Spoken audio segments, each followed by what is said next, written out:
Hi friends, welcome to Sravanthi vlogs. ఈరోజు నేను గోంగూర ఎండి రొయ్యల కర్రీ చేయబోతున్నానండి. దానికోసం ముందుగా గోంగూర, రొయ్యలు, అల్లం వెల్లుల్లి పేస్ట్, పచ్చిమిర్చి, ఆనియన్స్, కరివేపాకు తీసుకున్నాను. ముందుగా ఈ గోంగూర అనేది నీట్గా కడుక్కొని పెట్టుకోవాలి. ఈ ఎండి రొయ్యలు కూడా హాట్ వాటర్లో నీట్గా 1-2 సార్లు క్లీన్ చేసుకోవాలండి. ముందుగా ఆ ప్రాసెస్ చూద్దాం. ఇదిగోండి, ఒక బౌల్లో హాట్ వాటర్ తీసుకున్నాను. అందులో ఈ రొయ్యలు వేసి నీట్గా కడుక్కోవాలండి. 2 or 3 times కడుక్కోవాలి. ఒక 2 minutes వరకు ఈ వాటర్లో ఉంచామంటే ఇందులో ఉన్న ఇసుకైనా డస్ట్ అయినా ఏదైనా వచ్చేస్తుందండి. మెత్తబడి నీట్గా వచ్చేస్తాయి, అప్పుడు క్లీన్గా ఉంటాయి.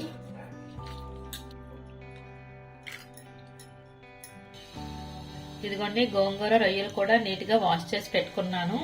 ఇప్పుడు వంట స్టార్ట్ చేద్దాం. ముందుగా స్టవ్ ఆన్ చేసి ప్యాన్ పెట్టుకున్నానండి. ఆయిల్ వేసుకోవాలి. ఆయిల్ హీట్ అయ్యాక ఆవాలు, జీలకర్ర వేసుకుంటున్నాను. ఇదిగోండి, ఇవి కొంచెం వేగనిచ్చాక ఆనియన్స్ అనేవి వేసుకోవాలి.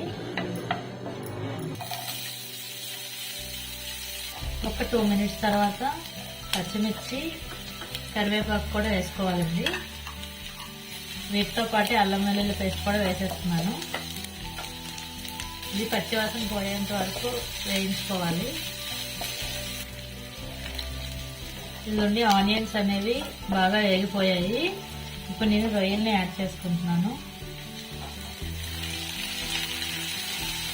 రొయ్యలు వేసుకున్నాక మంట మాత్రం తగ్గించుకోవాలండి. లో ఫ్లేమ్లో ఉంచుకొని రొయ్యలు బాగా ఫ్రై అయ్యేంత వరకు వేయించుకోవాలి.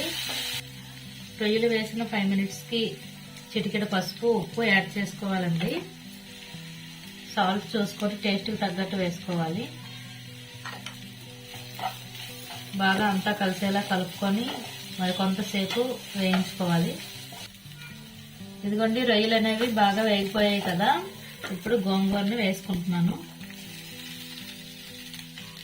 ఒక 2 minutes మూత పెట్టుకొని ఉంచుకుంటే ఈ ఆకంతా దగ్గరికి అయిపోద్దండి, మగ్గిపోయి. అప్పుడు మొత్తం కలిసేలా కలుపుకోవాలి. ఇదిగోండి, చూసారు కదా, ఇలా దగ్గరికి అయిపోద్ది. ఇప్పుడు ఒకసారి మొత్తం కలిసేలా కలుపుకోవాలి. చూసారు కదండి, ఆకంతా దగ్గరికి అయిపోయి మొత్తం స్మాష్ అయిపోయింది. ఇప్పుడు మొత్తం కలుపుకున్నాం కదా, కొంచెం కారం వేసుకొని మొత్తం కలుపుకొని ఇంకొంచెంసేపు వేయించుకోవాలి. కారం వేసుకుంటున్నాను.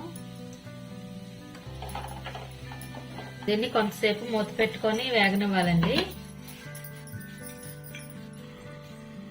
ఒకసారి మూత తీసి చెక్ చేసుకుందామండి. చూసారు కదా ఎలా ఉడుకుతుందో. ఈ రేంజ్లో ఒకసారి ఉప్పు, కారం అనేది చెక్ చేసుకోవాలి. సరిపోకపోతే యాడ్ చేసుకోవాలండి.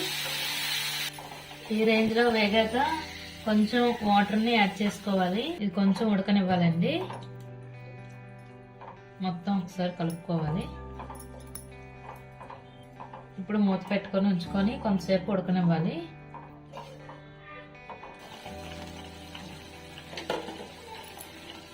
చూసారు కదండి ఎలా బాయిల్ అవుతుందో.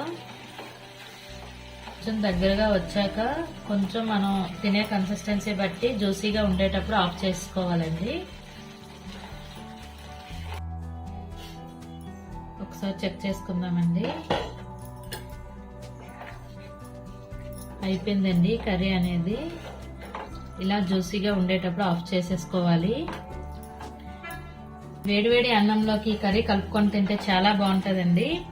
ఇంకెందుకు ఆలస్యం, మీరు కూడా మీ ఇంట్లో ట్రై చేసి టేస్ట్ ఎలా వచ్చిందో నాకు కామెంట్ సెక్షన్లో తెలియజేయండి.